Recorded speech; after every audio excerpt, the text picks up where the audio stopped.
Change music.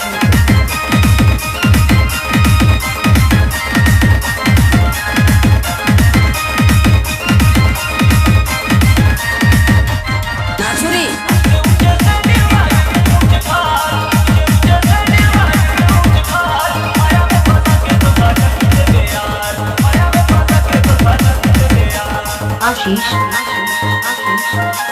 Ramat करे कैसे कर फंसवे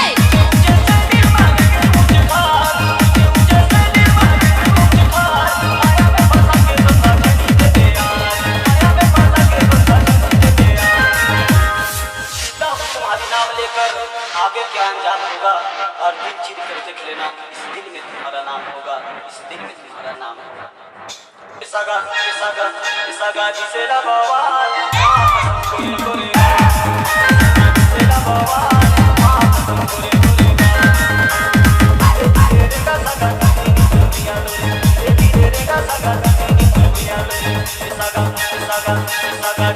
Bye.